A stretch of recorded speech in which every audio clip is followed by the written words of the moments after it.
Vamos lá, pessoal, acabou a moleza, quem tomou café tomou, quem comeu comeu, agora a gente vai pegar e vai continuar esse assunto aqui. A não ser os abençoados que estão em casa, né? Tá em casa lá, pega, coloca aquele copo de chocolate do lado, aquele bolo com cenoura com cobertura de chocolate e vai que vai. Concurseiro gosta de comer enquanto tá estudando na frente do computador, que é uma maravilha, viu? Eu mesmo vou falar um negócio, a última fase que eu passei concurseiro aí, eu fui de 86 quilos para 96 quilos. Aí um dia minha filha olhou pra mim e falou assim, pai, você tá gordão, pai.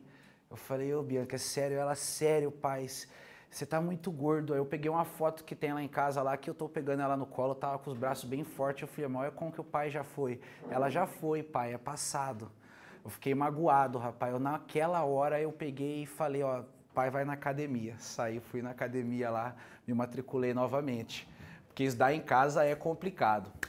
Vamos lá, pessoal. Agora a gente vai falar do último critério de classificação, que é a classificação quanto à amplitude do controle.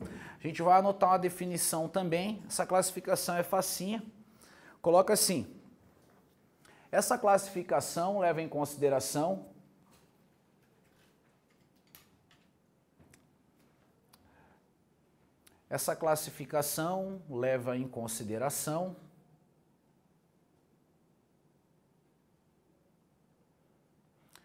se existe ou não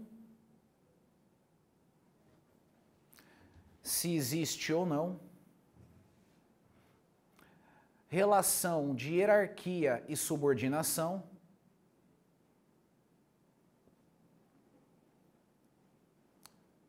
Essa classificação leva em consideração se existe ou não relação de hierarquia e subordinação entre o órgão controlador e o controlado. Entre o órgão controlador e o controlado. Então, por essa classificação aqui, a gente vai ter dois tipos de controle. A gente vai ter o controle hierárquico, que é quando o órgão controlador é um superior hierárquico do órgão que está sendo controlado. Ideia bem simples, né? Controle hierárquico, eu tenho a relação de hierarquia e subordinação. E tem o controle não hierárquico, que é quando não existe hierarquia e subordinação entre o órgão controlador e o órgão controlado. Então vamos lá, o controle hierárquico. O controle hierárquico, eu vou ter sempre a mesma situação, só tem uma hipótese de exemplo aqui. O órgão controlador é superior hierárquico do órgão subordinado. É a única hipótese que eu tenho. Então, no controle hierárquico, órgão controlador é superior hierárquico do órgão controlado. Esse controle aqui, só para a gente lembrar, ele é sempre um controle interno. Quando a gente estava falando do controle interno, a gente anotou que o controle hierárquico é sempre um controle... Na verdade, a gente anotou que o controle... Entre as hipóteses de controle interno, a gente colocou o controle hierárquico como sendo sempre hipótese de controle interno. Então, a gente repete essa informação aqui. O controle hierárquico é sempre um controle interno. Porque o superior hierárquico, que é o controlador, ele está na mesma estrutura administrativa do órgão que está sendo controlado. Agora, exemplos de controle não hierárquico. Aqui a gente vai ter várias situações. Controle não hierárquico acontece quando um poder controla outro poder.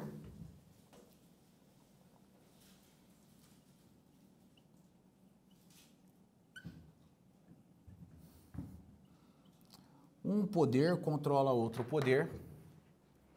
A gente vai ter também quando a administração direta controla a indireta, aí o controle é não hierárquico. É o controle finalístico, né? A administração direta controla a administração direta, a administração direta controla a administração indireta.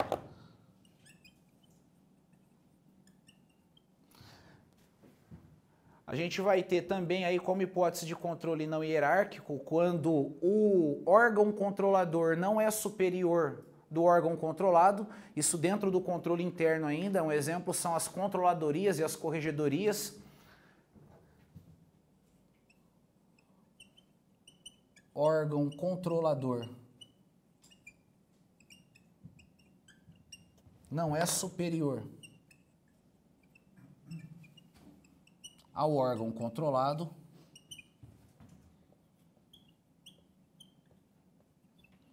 E a última hipótese de controle não hierárquico é o controle social. Quando a sociedade controla o Estado. Afinal de contas, entre os administrados e a administração pública, não existe relação de hierarquia e subordinação. Pessoal, sabe como que mata fácil esse negócio de controle não hierárquico e controle hierárquico? Sabendo o poder hierárquico. Quando a gente estuda o poder hierárquico, a gente vê quando que tem relação de hierarquia e subordinação e quando não tem relação de hierarquia e subordinação. Tendo relação de hierarquia e subordinação, o controle é hierárquico. Não tendo essa relação, o controle é não hierárquico. Bom, a gente matou as classificações do controle. Agora a gente vai pegar e vai começar a falar das espécies de controle. Então a gente vai ter aqui um outro subtítulo, espécies de controle. E a gente vai ter 3 espécies de controle para nós analisarmos. O controle administrativo,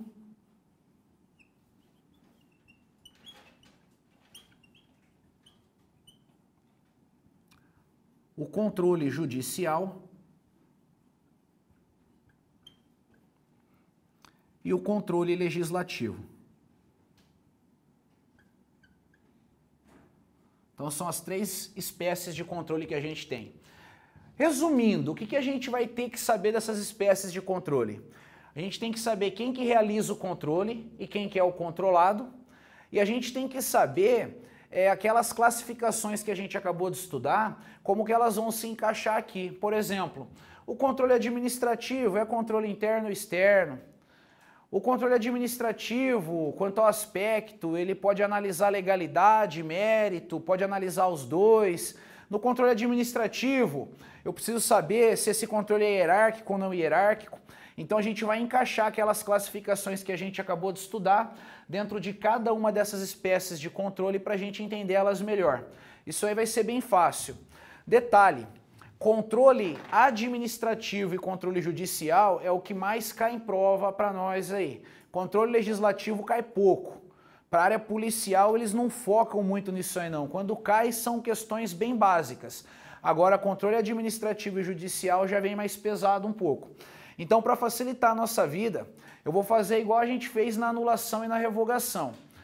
Quando a gente estudou anulação e revogação, de um lado do quadro a gente colocou as regras da anulação, do outro lado as regras da revogação. Aqui vai ser a mesma coisa. De um lado do quadro eu vou colocar o controle administrativo e as características dele, e do outro lado do quadro eu vou colocar o controle judicial e as características dele. Que aí fica fácil de a gente poder comparar essas duas espécies de controle.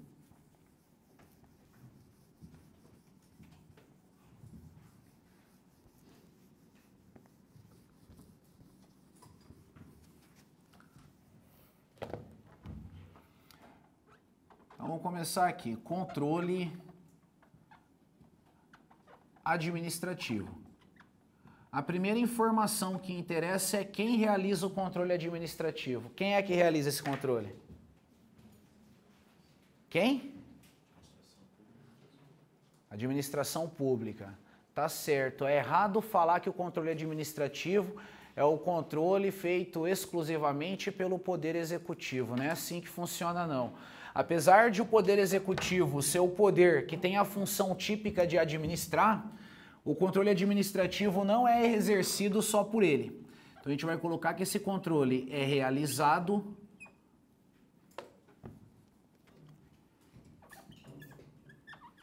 pela administração pública dos 3 poderes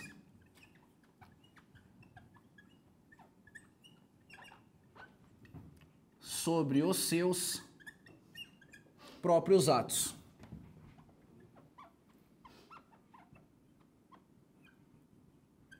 Então, no controle administrativo, a gente vai ter a administração pública dos três poderes fazendo o controle dos seus próprios atos. Aí, falando em três poderes, vamos dar uma desmembrada na coisa aqui. No controle administrativo, a gente vai ter o poder executivo, então, o poder legislativo e o poder judiciário. O poder executivo, ele vai estar exercendo a função típica dele, de administrar. O poder legislativo e o poder judiciário vai estar exercendo a função atípica de administrar. Então, moral da história, tanto faz se é o poder executivo, legislativo ou judiciário que está fazendo o controle. Eles vão estar no exercício da função administrativa. Daí o termo controle administrativo. Então, o poder está exercendo função administrativa. Isso aqui vai ser fundamental para a gente entender melhor daqui a pouco o controle judicial e o controle legislativo. Vai ser fundamental. Se isso aqui não ficar bem claro, lá na frente a gente vai apanhar um pouco. Mas daqui a pouco a gente preocupa a cabeça com isso.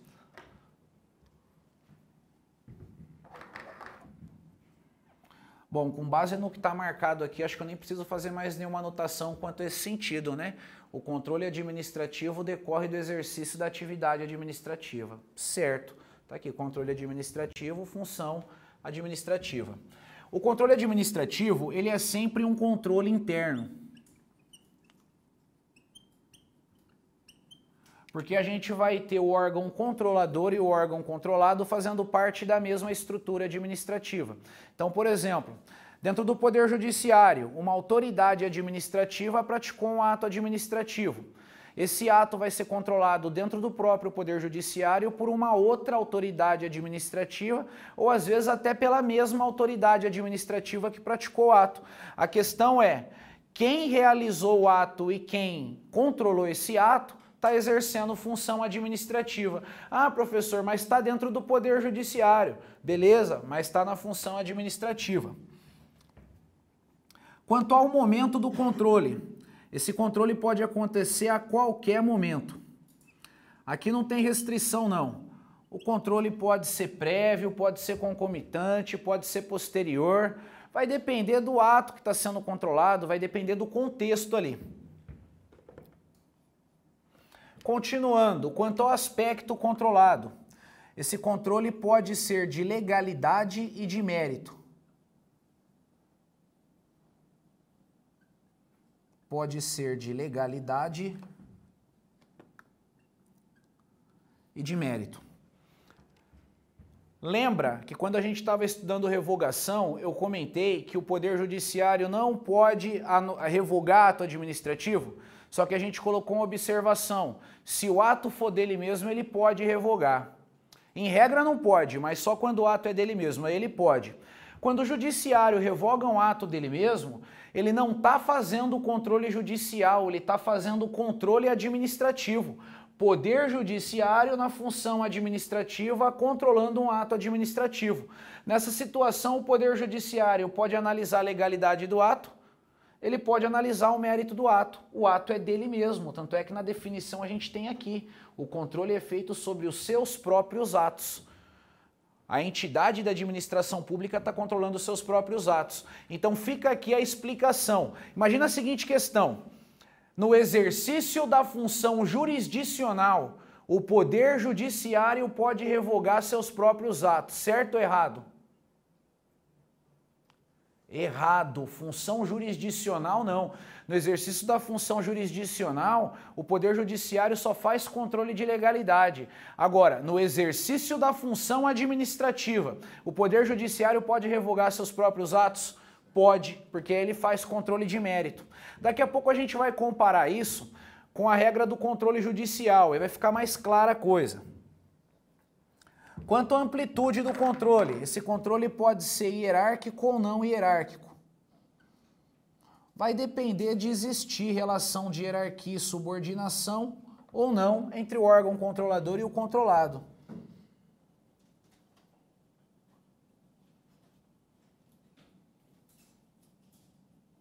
E aí uma informaçãozinha a mais, o controle administrativo, ele pode ser exercido de ofício ou por provocação. pode ser exercido de ofício ou por provocação. Detalhezinho. Quando a administração pública faz controle de ofício dos seus próprios atos, ela está agindo com base no princípio da autotutela. Agora, quando o controle é feito por provocação, não tem autotutela. Vamos lembrar que a definição do princípio da autotutela fala que o princípio da autotutela permite que a administração pública faça uma revisão de ofício dos seus próprios atos. Então, a autotutela vai estar sempre ligada à ideia de controle interno, sempre, mas não a todas as hipóteses, somente as hipóteses de controle interno, onde o controle é feito de ofício. E o controle interno sempre vai estar ligado ao controle administrativo. Isso aqui é sempre mesmo. Falou que é controle administrativo, com certeza o controle é interno. Bom, controle administrativo não tem muita coisa para a gente colocar no quadro não. Esse controle ele é bem simples. Então a gente já vai aqui para o irmãozinho dele, que é o controle judicial.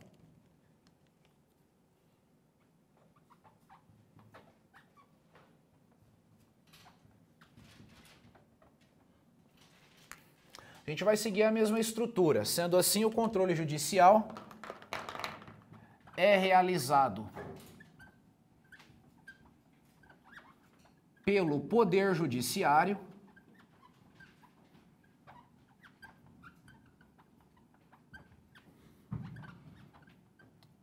sobre os atos administrativos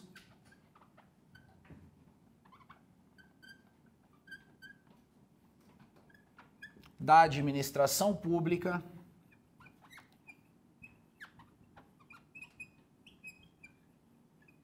dos três poderes.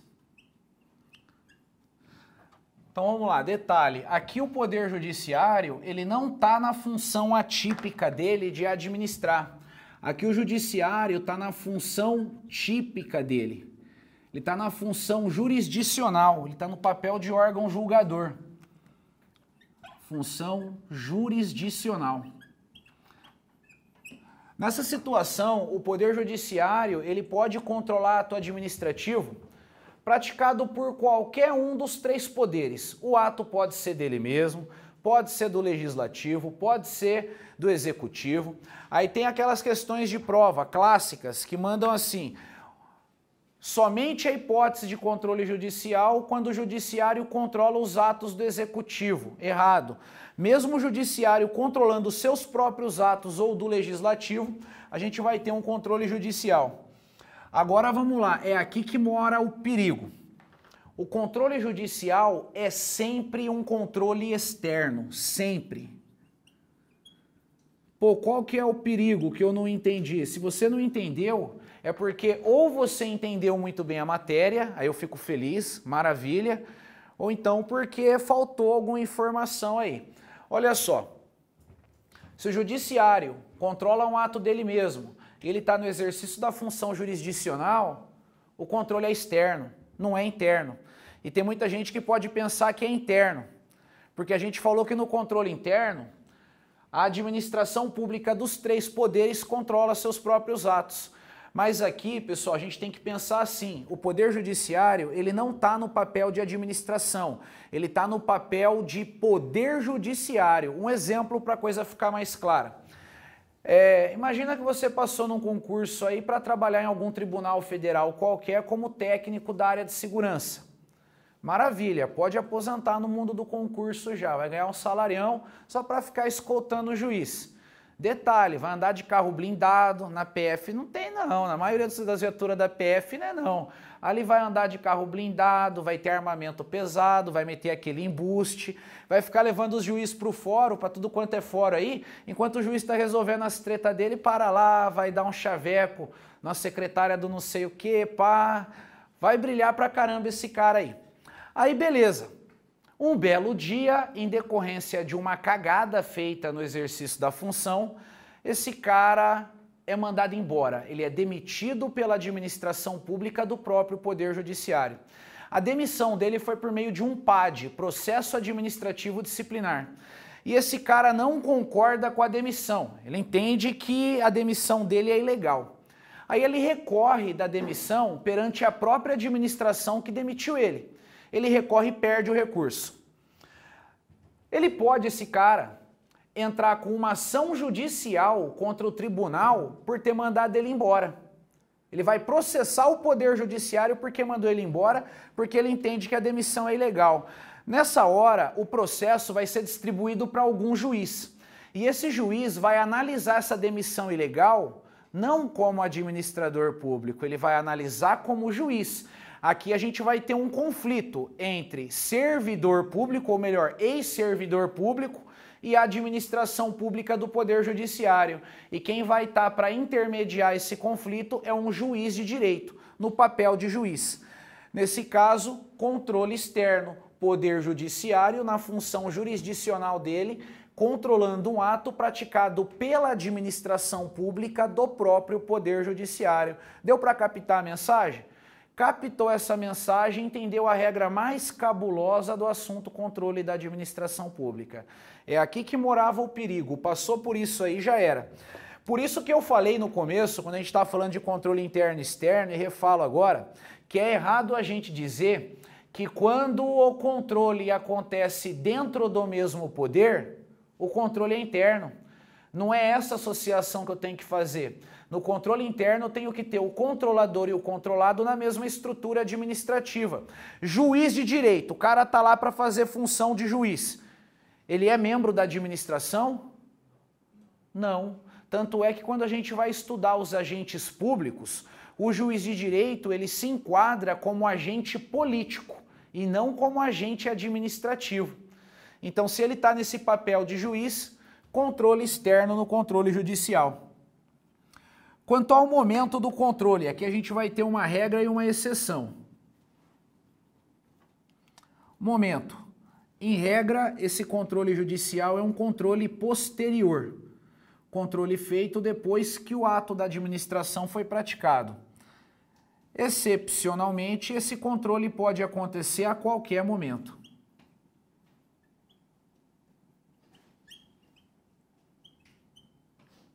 Exemplo de um controle judicial acontecendo a qualquer momento. O controle que os juízes fazem nas penitenciárias. A penitenciária está desenvolvendo atividade administrativa, vai lá um juiz corregedor, ver como que o trabalho está sendo desenvolvido. Nesse caso a gente tem um controle concomitante, um controle que está acontecendo durante a atuação administrativa. Agora cuidado, se cai em prova, o controle judicial é um controle prévio. Não, errado. Controle judicial é um controle posterior. O controle judicial pode ser um controle prévio?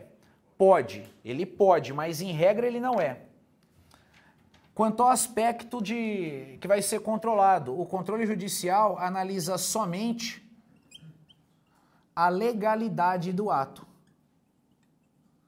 Não analisa mérito. Por isso que a gente fala que o Poder Judiciário não pode revogar ato. Nessa hora a gente está considerando o Poder Judiciário fazendo controle judicial, ele não revoga nada. Agora, ele exercendo controle administrativo, aí ele pode analisar legalidade e mérito. O controle administrativo é mais amplo, o controle judicial é mais estrito, ele está mais restringido quanto à atuação. Quanto à amplitude, o controle judicial é sempre não hierárquico. Entre o juiz e a administração pública não existe relação de hierarquia e subordinação, então o controle sempre não hierárquico, e esse controle somente pode ser exercido por provocação.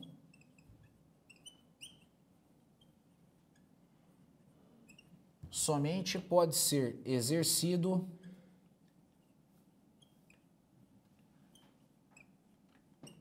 por provocação. Qual é o motivo mesmo do controle judicial só poder ser exercido por provocação? Quem lembra? Vou chorar. Vocês dão licença aí que eu preciso ir lá fora lá limpar as lágrimas. Pessoal, na aula passada eu falei que dentro do direito administrativo não tem princípio da inércia. O princípio da inércia é para processo judicial, não é para processo administrativo. O fato do Poder Judiciário não poder fazer controle judicial de ofício decorre de um atributo do ato administrativo. Qual que é o atributo? Começa com pre, ficou fácil. Presunção de legitimidade, é essa a causa. Presunção de legitimidade. Pegar uma questão falando em inércia e controle judicial, só se a questão falar que não existe inércia no controle judicial para marcar certo. Do contrário, está errado. Então vamos colocar aqui, causa dessa regra, presunção de legitimidade.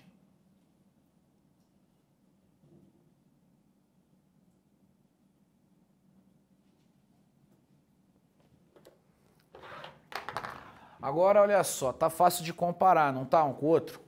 Até sentar aqui para ter a perspectiva aí de vocês. Pô, olha só, tá até mais ou menos alinhado o negócio. Isso aí não é muito da minha natureza não, viu?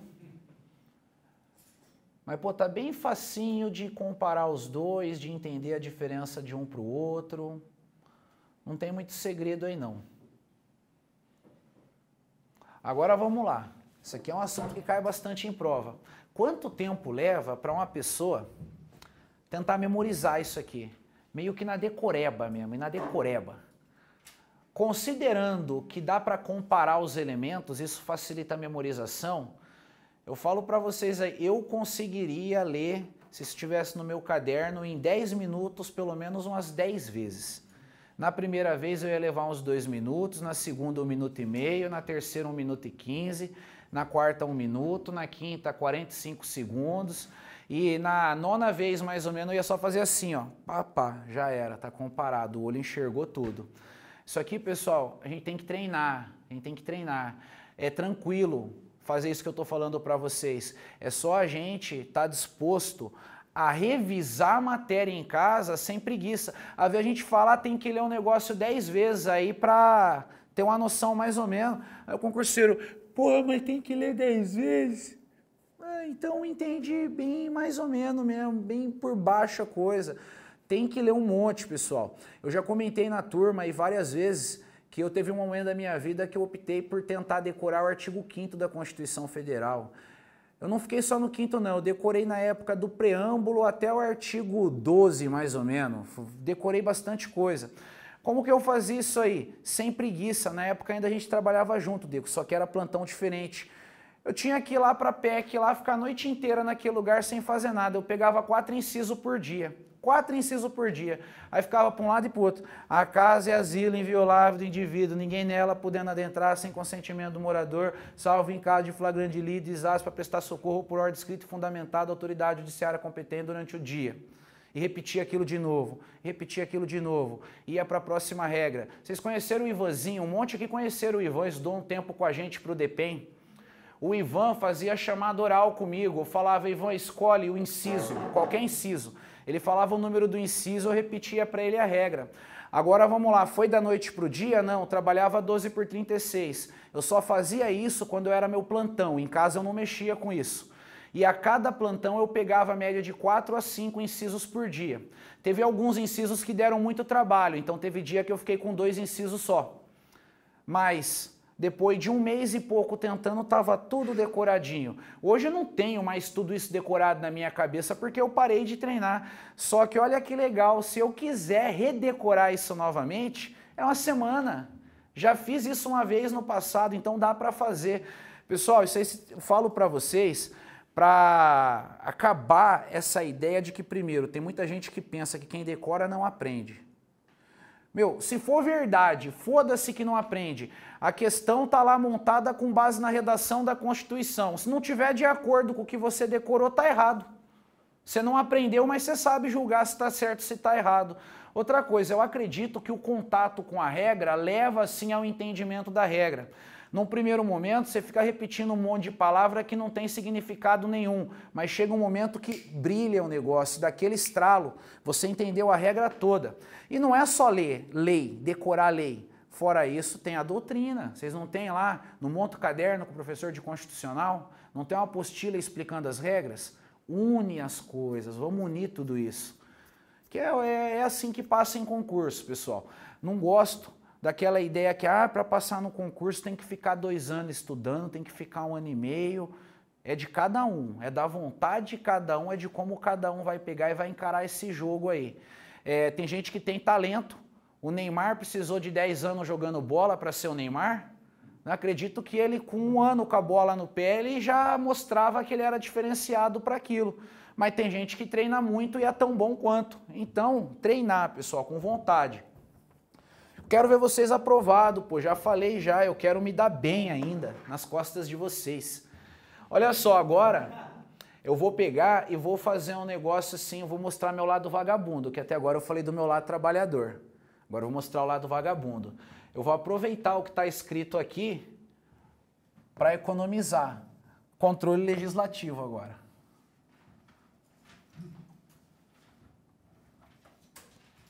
Isso aqui é esperteza também. Para que eu vou pegar e vou montar tudo de novo a estrutura se eu já tenho ela pronta? O controle legislativo é realizado pelo Poder Judiciário? Não. Vamos corrigir isso aqui. O controle legislativo é realizado pelo Poder Legislativo sobre os atos administrativos. Vamos corrigir aqui, ó, controle posterior, né? Atos administrativos, ficou legal aí. Bem ridículo, né? Então, controle legislativo é realizado pelo Poder Legislativo sobre os atos administrativos da administração pública dos 3 poderes. Nesse controle, o Legislativo está na função típica dele de fiscalizar a administração pública. Lembrando que o Poder Legislativo é o único poder que tem 2 funções típicas. Uma é fazer lei e a outra é fiscalizar a administração pública. O controle legislativo, também reforçar isso aí, porque cai bastante em prova, ele não alcança só o executivo. Vamos lembrar disso, o legislativo ele pode controlar atos praticados por qualquer um dos 3 poderes. Esse controle legislativo é sempre um controle externo, mesmo que o legislativo esteja controlando um ato dele mesmo, vai ser controle externo, porque ele não está no papel de administração, ele está no papel de fiscal da administração. E agora eu sou obrigado a pagar.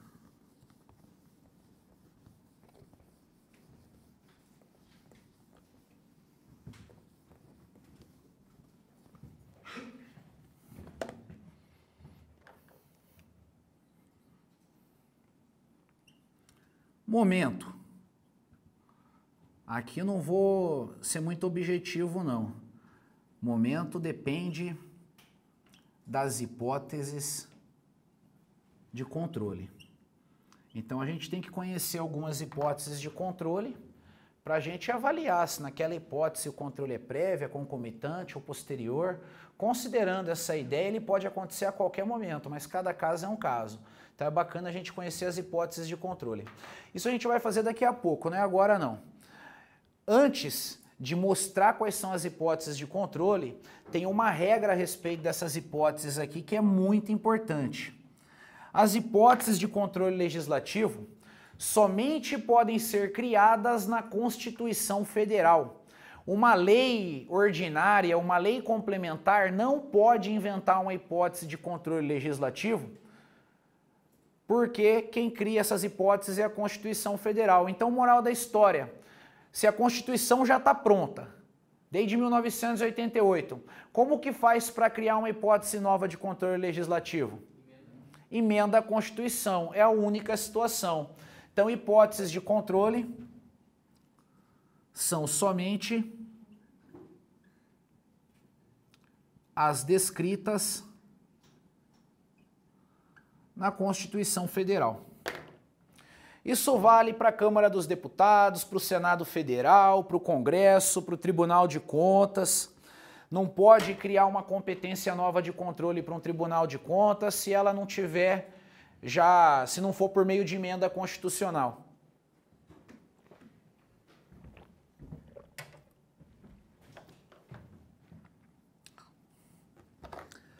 Quanto ao aspecto controlado, aqui a gente vai pegar e vai colocar um pouquinho de informação para mais. A gente vai dizer que esse controle ele vai alcançar a legalidade,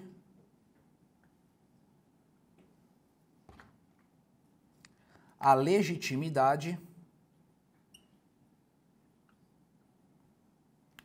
e a economicidade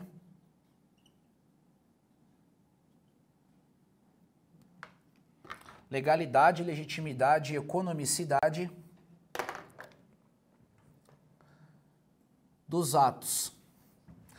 Aí eu vou ter aqui esse mnemônico aqui, COFOP. O que significa COFOP? Vamos lá. Dos atos contábeis, orçamentários,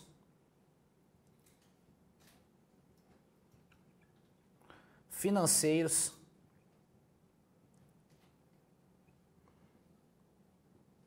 operacionais e patrimoniais. Aí o mnemônico para lembrar disso tudo é o Leleco COFOP. Leleco, legalidade, legitimidade, economicidade da administração contábil, orçamentária, financeira, operacional e patrimonial.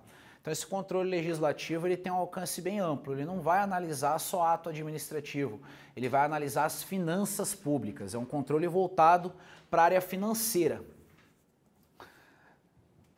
Vamos lá, agora uma informação, se um dia vocês pegarem a questão de prova cobrando isso, é porque a questão veio poderosa, essa seria difícil. Controle de legitimidade é sinônimo de controle de o quê? Quem me diz? Mérito, é a mesma coisa. Controle de legitimidade é um controle de mérito. Só que aqui, ao invés de a gente focar na expressão conveniência e oportunidade, a gente foca na expressão o que é melhor para o interesse público. Por exemplo, vamos lá. Na hora que um administrador público vai decidir se ele concede ou não uma licença para tratar de interesse particular, ele vai fazer uma análise de conveniência e oportunidade, é ou não é? Considerando o que é melhor para o interesse público, é ou não é? Sim, sempre o interesse público em primeiro lugar. Então, legitimidade e mérito vai dar no mesmo. Só que aqui, ao invés da gente focar em conveniência e oportunidade, foca em finalidade de satisfazer o interesse público. Uma observação. Se o Poder Legislativo faz controle de legalidade dos atos de todos os poderes, ele pode anular ato praticado por algum outro poder? Vamos lá, vamos por partes então. Se ele faz controle de legalidade, ele pode entender que o ato é ilegal? Sim. Ele pode anular o ato ilegal? Não, ele não pode anular o ato ilegal. Vamos marcar uma observação aí. Coloca assim. O Poder Legislativo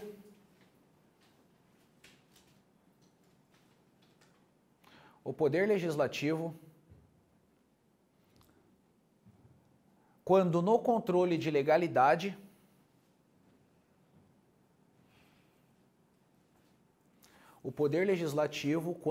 quando no controle de legalidade o Poder Legislativo, vírgula, quando no controle de legalidade, vírgula novamente, não pode anular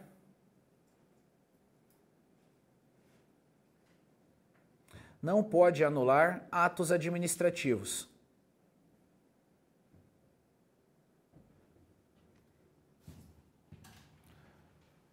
Ponto. Aí continuando aí, a medida tomada por ele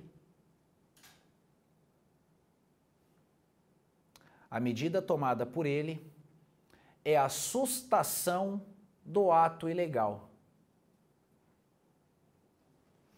A medida tomada por ele é a sustação do ato ilegal. O que é a sustação de um ato administrativo? Quando um ato é sustado, o ato continua existindo. Lembrando que a anulação extingue o ato deixa de existir. Na sustação, o ato continua existindo, só que ele não vai produzir nenhum efeito jurídico. É como se fosse um cancelamento dos efeitos do ato. Vamos supor aqui, eu sou o Poder Legislativo, o Paulinho é um administrador público, praticou um ato ilegal. Se eu entendi que o ato é ilegal, eu susto os efeitos do ato e comunico ele.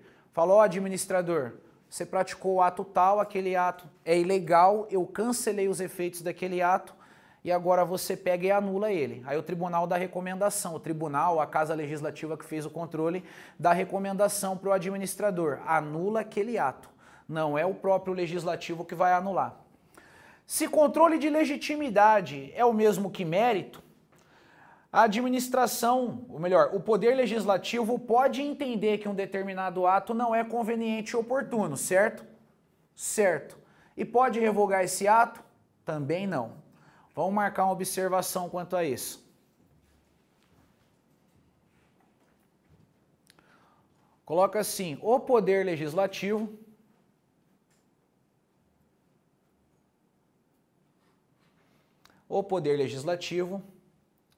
vírgula, quando no controle de legitimidade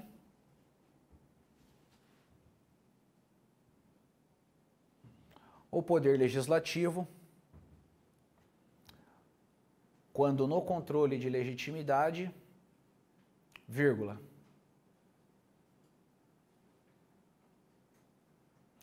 não pode revogar um ato administrativo.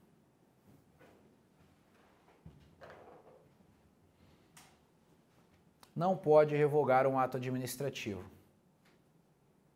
Ponto. A medida tomada por ele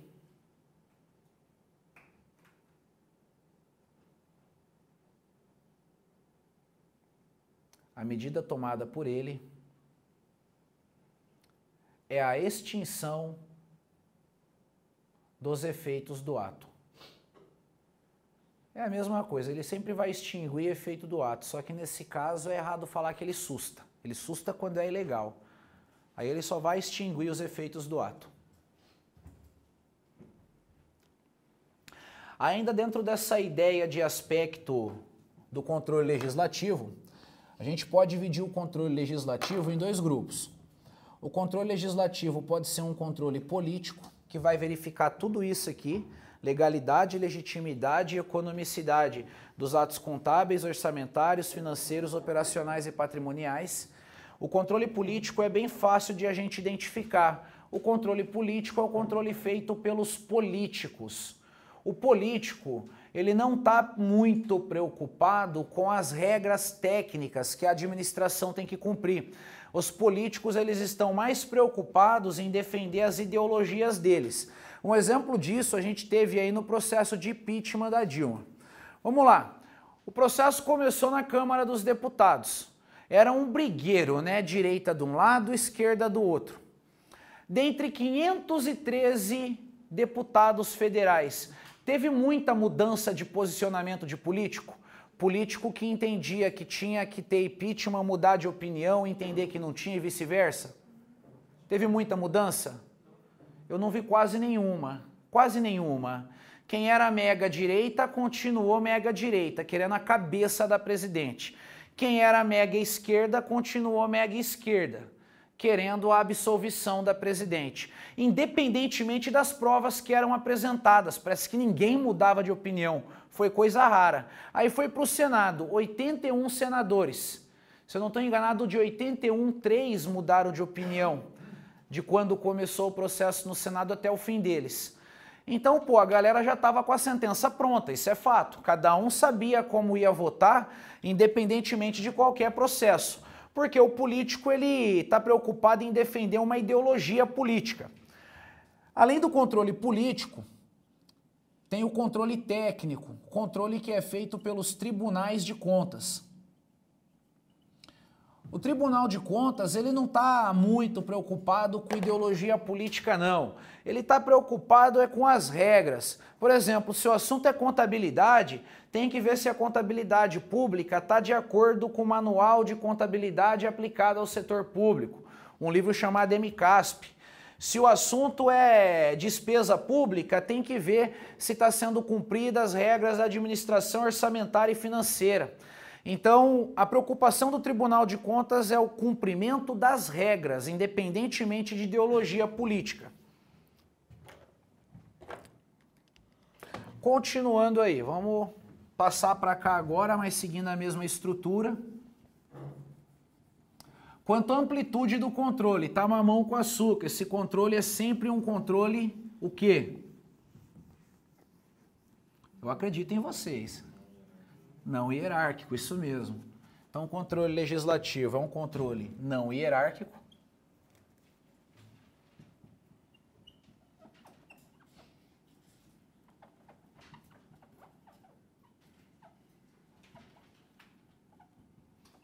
E esse controle pode ser exercido de ofício ou por provocação.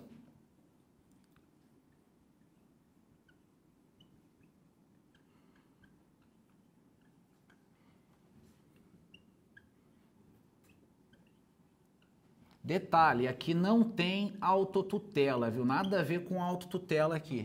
Mesmo o controle sendo feito de ofício, por que não é autotutela? Porque a autotutela é só no controle interno, é só no controle administrativo. Aqui a gente está no controle legislativo, que tem natureza de controle externo. Bom, agora a gente vai pegar e vai conhecer algumas hipóteses de controle legislativo. Vamos lá. Hipóteses de controle legislativo. A gente vai começar com o Congresso Nacional. Competências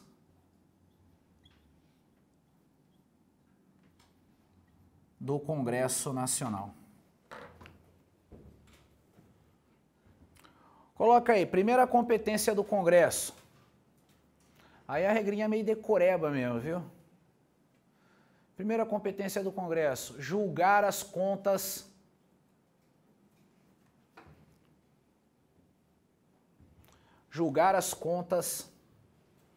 da Presidência da República.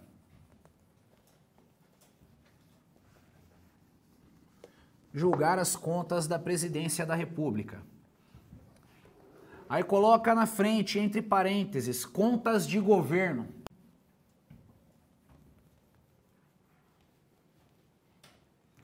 Moral da história, o que são as contas de governo? São as contas da Presidência da República. Tá mamão com açúcar. Segunda competência de controle do Congresso. Coloca aí, sustar os atos normativos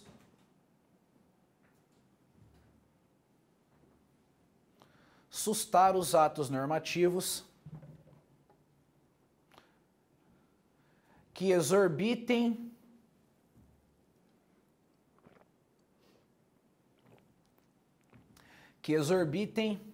o exercício do poder regulamentar. Sustar os atos normativos que exorbitem o exercício do poder regulamentar.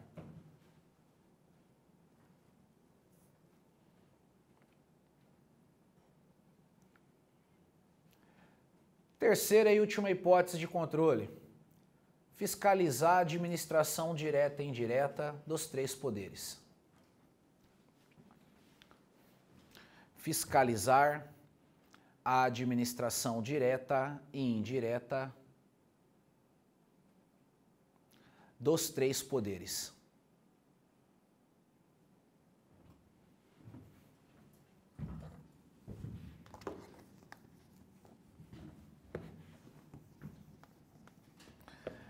Depois do Congresso Nacional, a gente vai para o Senado.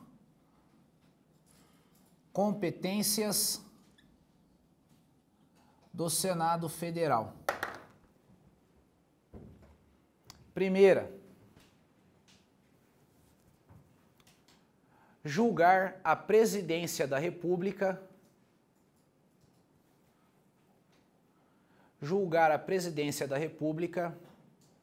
por crime de responsabilidade. Foi o que aconteceu com a Dilma no passado, né? Foi julgada por crime de responsabilidade pelo Senado. Detalhe, pessoal, crime de responsabilidade não é crime comum. Lembrando aí que se a presidente ou o presidente, na atualidade o presidente, praticar um crime comum, quem julga ele é o Supremo Tribunal Federal.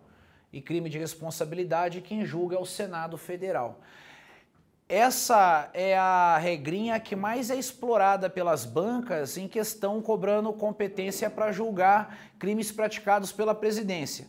Às vezes a questão fala que todo crime praticado pela presidência é julgado no Senado, ou tudo é julgado no STF, está errado, tem essa divisão de crime comum para crime de responsabilidade. Outra competência do Senado Federal, segunda, coloca assim: aprovar a nomeação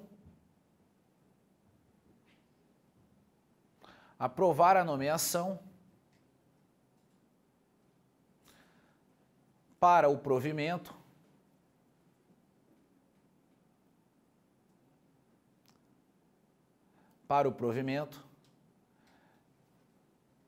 de vários altos cargos públicos federais. De vários altos cargos públicos federais.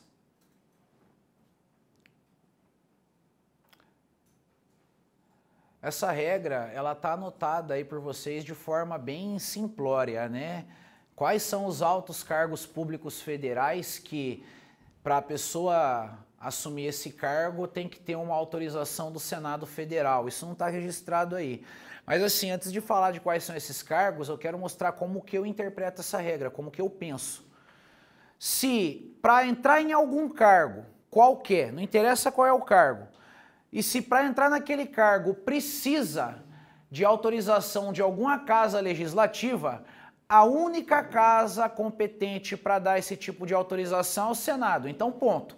Porque as questões de prova que cobrar esse assunto vão mandar assim: o provimento como ministro do STF depende de aprovação da Câmara dos Deputados. Errado, não é Câmara dos Deputados, é Senado. O provimento do cargo de Procurador-Geral da República depende de autorização do Congresso. Errado, não é o Congresso, é o Senado. Então assim, vai ter um monte de altos cargos públicos federais que o Senado tem que aprovar o provimento. Aí eu já coloquei dois exemplos, né? Ministros do STF, ministro do STF, Procurador-Geral da República, as pessoas que são indicadas pela Presidência da República para assumir como ministros do TCU, dirigentes de agências reguladoras. Então, não precisa a gente querer anotar tudo isso, é besteira, não cai para nós. O máximo que pode cair é perguntando qual é a casa legislativa que tem que dar esse tipo de autorização. Mata aí, Senado Federal. Eu nunca vi uma questão que colocaram um cargo que não precisa dessa autorização para o provimento, como sendo um caso que precisa autorização para o provimento. Eles sempre vão pegar uma situação que a autorização é exigida e vão mudar no máximo a casa legislativa que tem competência para dar essa autorização. Próximo, regra, competências da Câmara dos Deputados. Competência da Câmara dos Deputados. A primeira regra vai estar associada com a competência do Congresso Nacional. O Congresso não tem que fazer o julgamento das contas da presidência? Sim. Agora vamos lá. Para o Congresso julgar as contas da presidência, a presidência tem que enviar as contas para o Congresso. Existe um prazo para isso. Se a presidência da República não envia as contas para o Congresso dentro do prazo determinado na Constituição, que é de 60 dias após o início da sessão legislativa, aí a Câmara dos Deputados vai ter que fazer a tomada de contas da presidência. É avisar a presidência: ó, presidência, manda as contas para o Congresso. Então vamos anotar essa regra aí. Primeira competência: fazer a tomada de contas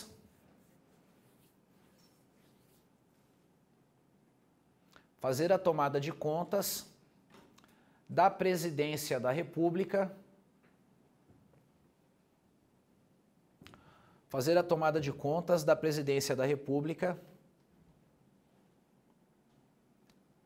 quando esta não as envia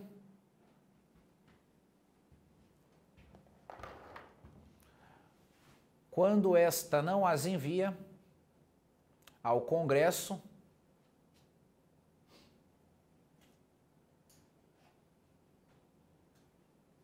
no prazo regular, quando esta não as envia ao Congresso no prazo regular.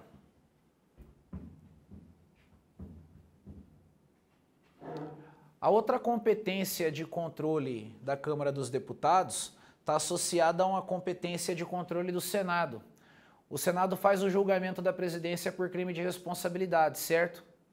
Só que para a presidência ser julgada por qualquer tipo de crime, tem que ter a aprovação da Câmara dos Deputados. Qualquer tipo, tanto faz se é crime comum ou crime de responsabilidade. A Câmara dos Deputados tem que aprovar esse julgamento. Então vamos colocar essa segunda hipótese de controle aí. Coloca aprovar processos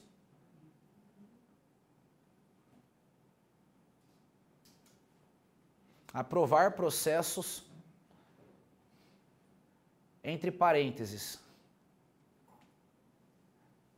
crimes comuns ou de responsabilidade,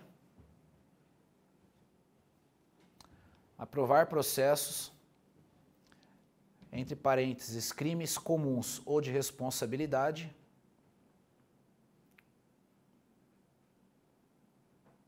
contra a presidência da República.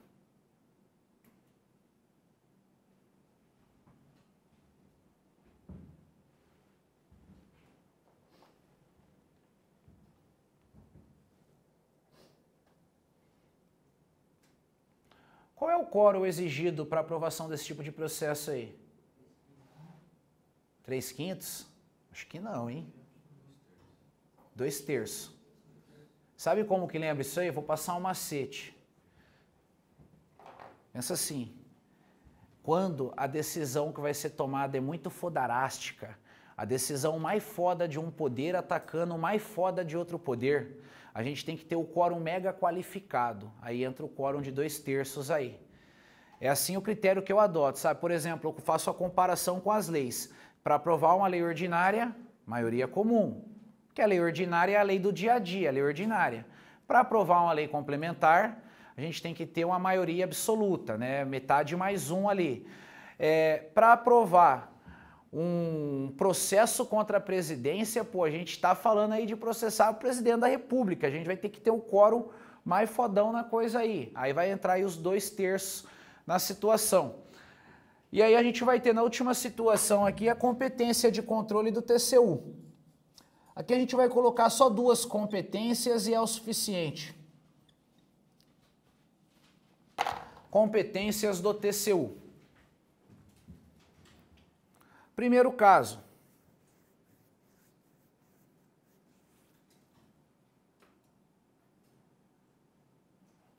Primeiro caso aí. Apreciar as contas. Apreciar as contas da Presidência da República. Apreciar as contas da Presidência da República e emitir um parecer.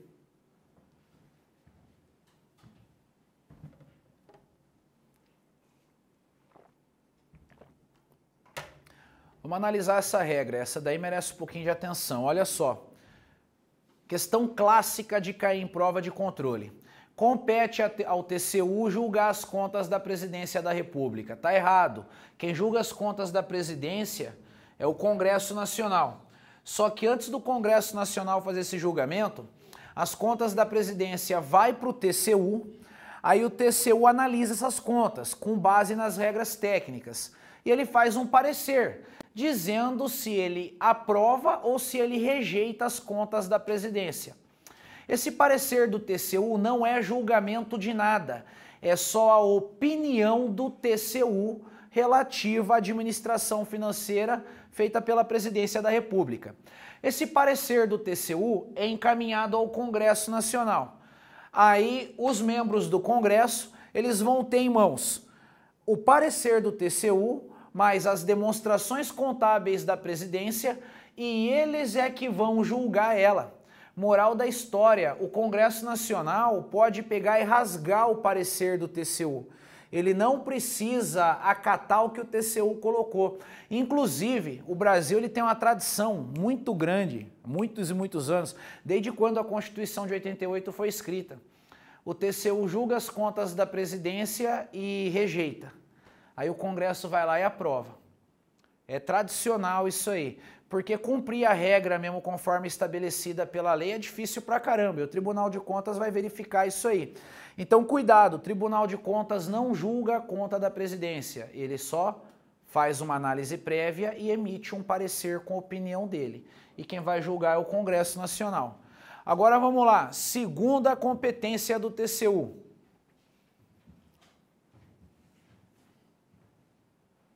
Julgar as contas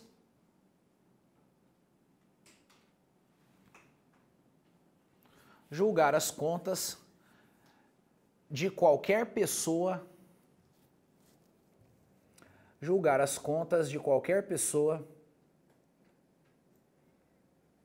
vírgula, física ou jurídica, qualquer pessoa, vírgula, física ou jurídica, vírgula, pública ou privada,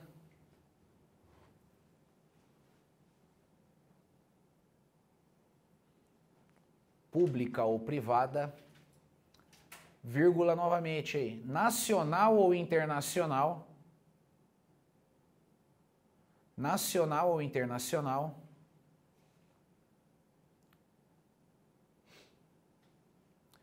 que de qualquer forma,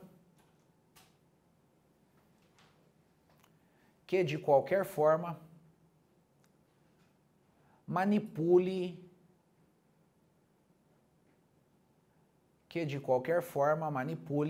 recursos públicos federais.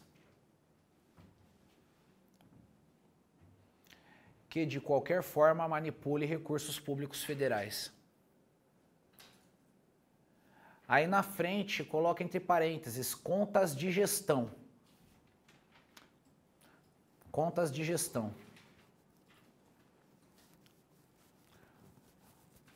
Contas de governo são as contas praticadas pela Presidência da República.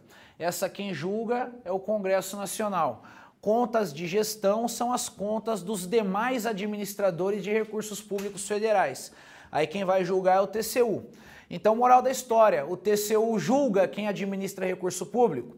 Sim, só não julga a Presidência da República, porque a Presidência da República é julgada pelo Congresso. Ainda analisando essa regra, o TCU pode fazer julgamento das contas de uma empresa privada? Sim ou não? Sim, olha só o que vocês escreveram aí. Qualquer pessoa, física ou jurídica, pública ou privada, se uma empresa privada de alguma forma receber um recurso público, ela vai ter que prestar contas para o TCU do que ela fez com esse recurso público. O TCU pode julgar as contas de uma empresa privada que ela tem a sede dela, por exemplo, no Japão, a empresa privada com base no Japão? Pode. Se essa empresa japonesa, por algum motivo, recebeu recurso público, vai ter que prestar contas para o TCU do que fez com esse recurso público. Exemplo, imagina lá que tem um laboratório japonês estudando aí uma pesquisa, fazendo uma pesquisa para a cura do câncer. Aí o mundo inteiro decide se unir para dar recurso aí para esse laboratório. E a administração pública federal transfere 100 milhões para esse laboratório, para ele ter um recurso aí para investir na pesquisa. Esse recurso não é recurso vinculado? Ele foi transferido para ser investido na pesquisa. Então, esse laboratório japonês tem que prestar contas para o TCU mostrando o que ele fez com esse dinheiro, se ele realmente investiu esse dinheiro na pesquisa. Aí cai a seguinte questão de prova.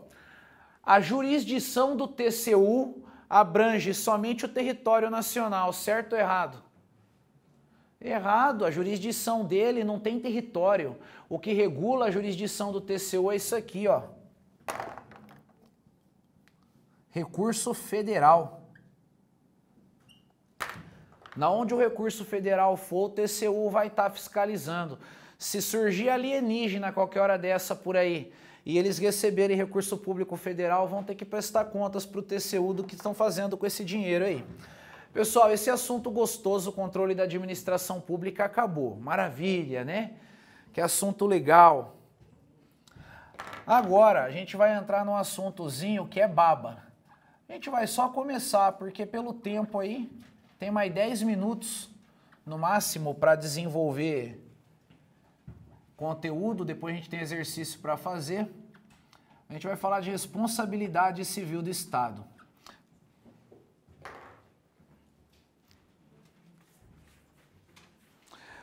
De verdade, isso aqui é um assunto baba mesmo, viu? Agora é um assunto fácil de visualizar, não tem esse negócio de interno e externo, vai ser mamão com açúcar. Esse assunto responsabilidade civil do Estado, ele também pode ser chamado de responsabilidade extracontratual do Estado. Bom, por enquanto não precisa anotar nenhum conceito, nada. Vou pegar e explicar a finalidade do assunto, mas a gente ainda não precisa anotar nada. Funciona assim. Tem situações em que a atuação do Estado acaba acarretando um prejuízo para um particular. Tanto faz se essa atuação do Estado está de acordo com a lei ou está contrária à lei. Às vezes acontece de algum particular sofrer prejuízo patrimonial ou financeiro. E aí a gente vai ver as regras que estabelecem o dever que a administração pública tem de indenizar esse particular que foi prejudicado. Por exemplo, numa relação entre particulares, eu peço o celular da colega emprestado, empresta o celular para mim, por favor. Aí ela empresta de boa fé. Tá de boa fé, né? O professor não vai zoar meu celular. Ela ainda perguntou, para que, professor, que você quer o meu celular? Eu falei, não, quero ver ele, eu achei bonito, quero ver se ele é resistente. Ver se ele é resistente. Para manipular ele é. E para derrubar no chão? Não sei. Mas e para tacar na parede com tudo? Aí taco na parede com tudo, na maldade mesmo. O celular vira 10. Viro para ela e entrego os pedaços. Só não é resistente, não. Não passou pela verificação de resistência feita quando a gente taca na parede. E vou embora. Você vai deixar barato? Falou que não vai, não. O que você vai fazer? Vai querer que eu te pago? É, vai querer que paga. Calma lá, vai processar. E se eu quero pagar de boa fé? Quebrei, ela falou, professor, você quebrou meu aparelho. Beleza, desculpa, eu vou comprar para você um outro aparelho aí, um aparelho compatível melhor. Compatível nada, eu fiz uma palhaçada com você, então agora eu vou dar uma de Playboy, vou dar um iPhone 10 para você. O iPhone 10 é chique, né? Ele ainda nem saiu, né? Vou dar um iPhone 10 para você, que custa 10 mil reais quando ele vier a existir. A gente fica de boa? Teve aluno que já falou que nessa hora, seu professor, quebra o meu aparelho. Quebra o meu aparelho. Mas não é o caso, a colega que ainda não quer abusar, legal. Se eu topo pagar de boa, a gente não tem problema para ir para a justiça. Agora, se ela fala, pô, professor, quebrou meu aparelho, quero outro, eu falo, problema seu, filha, perdeu o Playboy. Para ela receber uma indenização, ela vai ter que processar quem causou o prejuízo. Isso na relação privada. Uma outra situação, porque eu pegar o celular da colega e quebrar é praticar o crime de dano. Então eu vou estar praticando um ato ilícito, já que eu tinha intenção. Agora imagina essa outra situação. Eu vou fazer uma obra na minha casa e durante a realização da obra, em decorrência dessa obra que eu estou fazendo na minha casa, acaba rachando a parede de um vizinho. Às vezes acontece, não acontece? Uma pessoa está fazendo a obra numa casa, racha a parede do vizinho. E está comprovado que a causa de rachar a parede do vizinho é a obra na minha casa. Fazer a obra na minha casa é um ato ilícito? Não, eu estou dentro da lei. Mas causou prejuízo para alguém. Então o que eu vou ter que fazer? Pagar o prejuízo de quem foi prejudicado. Então pode acontecer de condutas lícitas ou ilícitas causarem prejuízos para terceiros. E aí o causador do prejuízo tem que reparar o prejuízo. Agora, voltando aqui para a história do celular da colega. Tem algum contrato entre eu e você falando que eu tenho o dever de reparar prejuízo que eu cause para você? Ela está falando que não. E não tem mesmo, ninguém assinou contrato com ninguém. Daí o termo responsabilidade extracontratual. A responsabilidade, o dever de reparar um dano injusto causado a outra pessoa, não depende de um contrato criando essa obrigação. Essa regra, ela decorre de um princípio geral do direito que determina que as pessoas que querem se relacionar bem com os demais pares da sociedade vão arcar com as consequências das cagadas que fazem. Eu aceito, se eu causei um prejuízo indevido para alguém, eu tenho esse dever de reparar, independentemente de qualquer contrato.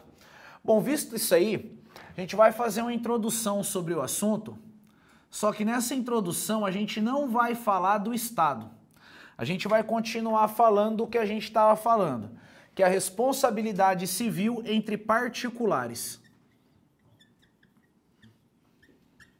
Responsabilidade civil entre particulares. Aqui a gente vai ver a situação onde um particular causa prejuízo para outro particular. Pô, professor, para que isso? Para que não vai logo para o Estado? Calma, eu sei o que eu estou fazendo. A responsabilidade civil entre particulares é regulada pelo direito civil. Então, se eu causei um prejuízo indevido para a colega e eu não quero pagar o prejuízo, ela vai ter que me processar e esse processo vai correr na esfera civil, um juiz de direito civil que vai resolver a questão. E a tal da responsabilidade civil, ela costuma ser classificada em responsabilidade objetiva ou subjetiva. Essa responsabilidade dos particulares, ela é considerada uma responsabilidade subjetiva. Isso aqui é muito importante para depois a gente entender a regra do Estado. Como que é caracterizado a responsabilidade subjetiva? Simples. Aqui a gente vai ter dois tipos de elementos. A gente vai ter o grupo dos elementos objetivos e os elementos subjetivos, que vão verificar se realmente é caso de uma pessoa ter que indenizar outra. Esses elementos objetivos, eles estão relacionados com o evento causador do prejuízo, enquanto os elementos subjetivos estão relacionados com a intenção de quem praticou a ação que causou o prejuízo. Aí vai ficar assim, ó. Dentro dos elementos objetivos, a gente vai ter 3 elementos. Isso aqui vocês têm a obrigação de saber. Quando vocês estudam direito penal, vocês aprendem que o crime é um fato típico, antijurídico e culpável, não é? O basicão do direito penal. E aí, quando estuda o fato típico, aprende que o fato típico tem alguns elementos que caracterizam ele. Quais são os elementos do fato típico? Conduta, resultado, nexo causal e uma tal de tipicidade. Essa tal de tipicidade joga fora, ela não interessa para nós não. Aqui a gente vai ter conduta, resultado e nexo causal. A conduta é a ação ou omissão que causou prejuízo para alguém. Então, na conduta aqui, a gente tem a ação ou omissão. O resultado é o prejuízo patrimonial ou moral sofrido pelo terceiro.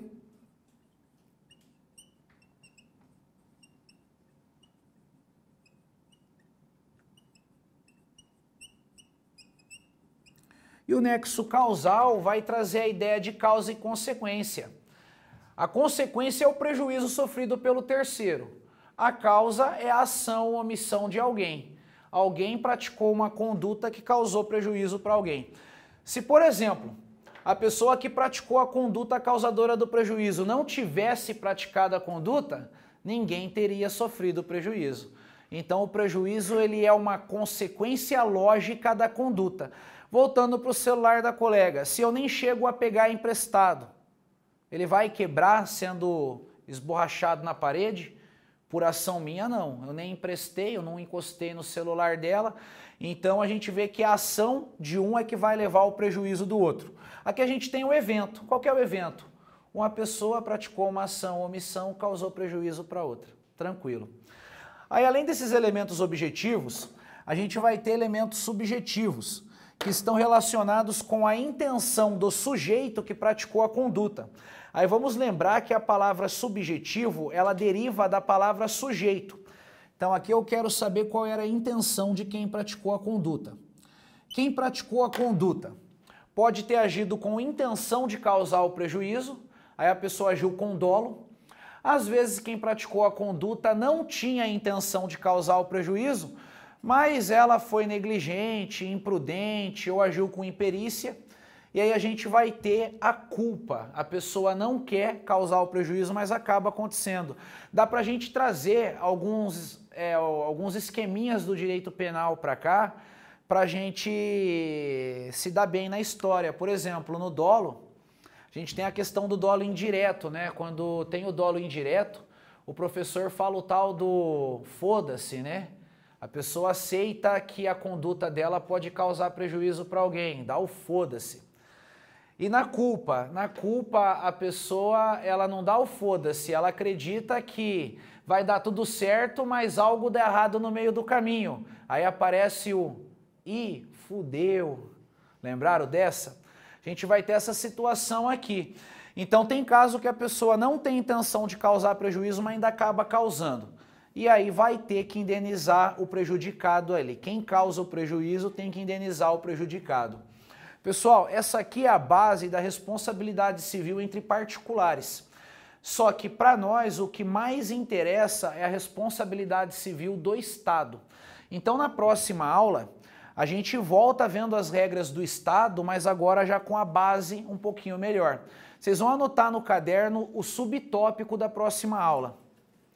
Coloca assim, conceito de responsabilidade civil do Estado. Subtópico. Conceito de responsabilidade civil do Estado.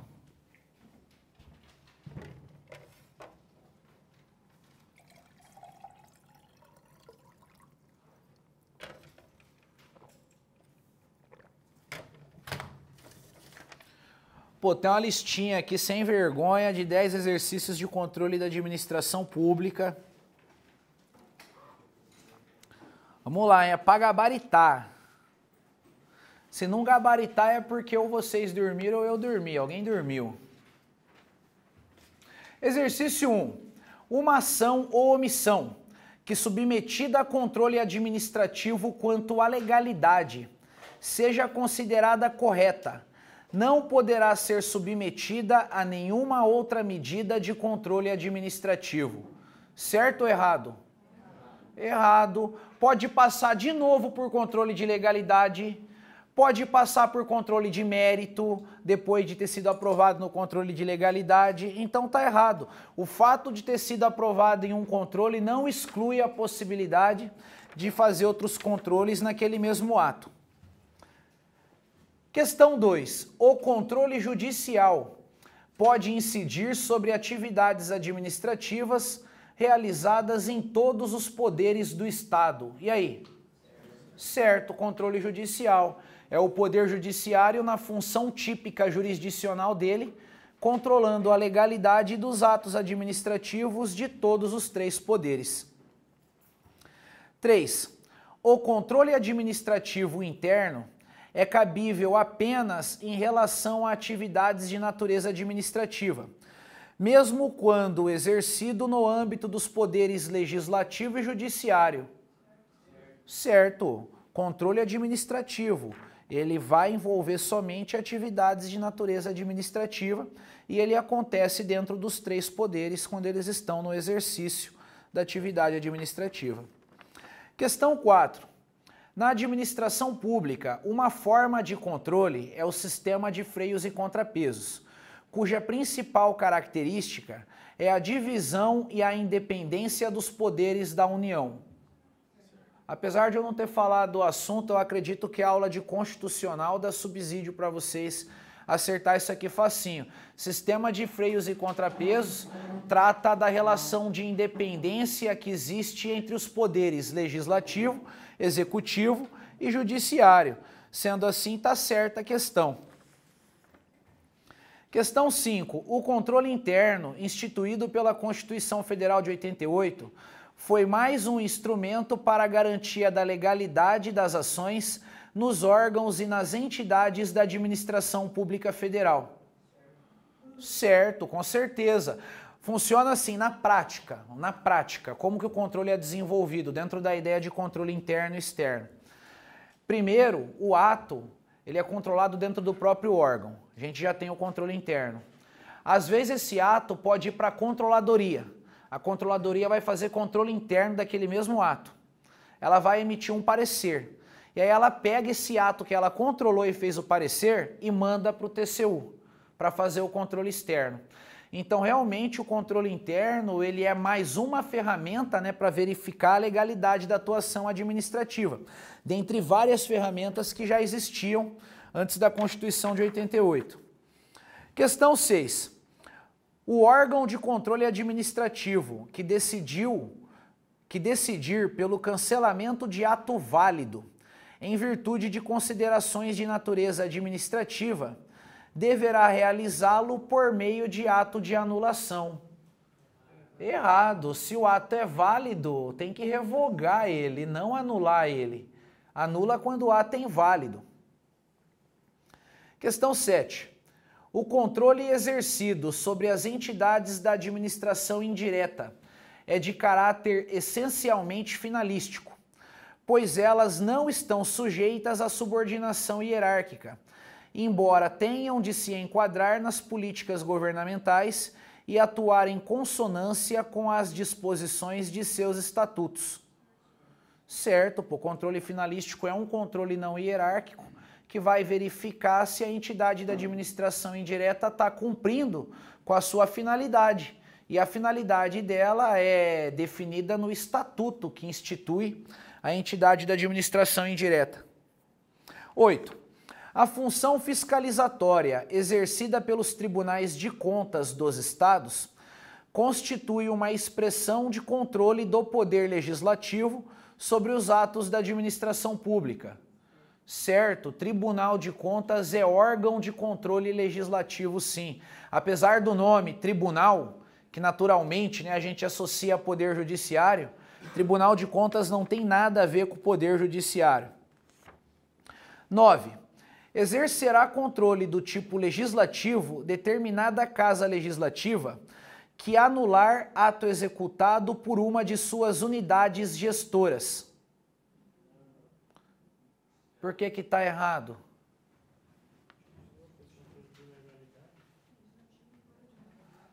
Vamos lá. Tá. Controle legislativo é controle externo. Agora, calma lá, você está no caminho, mas ainda não chegou lá 100%. Aqui está falando que a Casa Legislativa está anulando o ato praticado pela unidade gestora. Ela anulou. No controle legislativo, o Poder Legislativo pode anular ato? Não. Qual que é o controle que o Poder Legislativo pode anular um ato praticado por ele mesmo? Controle administrativo. Nesse caso, o Poder Legislativo estava fazendo o controle administrativo de um ato praticado por uma unidade administrativa do próprio Poder Legislativo. Então está errado aqui. Exercerá controle do tipo legislativo? Não, exercerá controle do tipo administrativo determinada casa legislativa que anular ato executado por uma de suas unidades gestoras. Essa questão ela foi bem formulada, é uma questão que cobra muito entendimento. E a última questão, o controle exercido pelos tribunais de contas sobre as casas legislativas é considerado controle interno, haja vista a posição dos tribunais de contas no âmbito do poder legislativo. Errado, é controle externo, porque o Tribunal de Contas ele está no papel de fiscal e não de integrante da administração pública. Foi fácil, né, pessoal? Não foi difícil, eu vi a maioria aí passeando.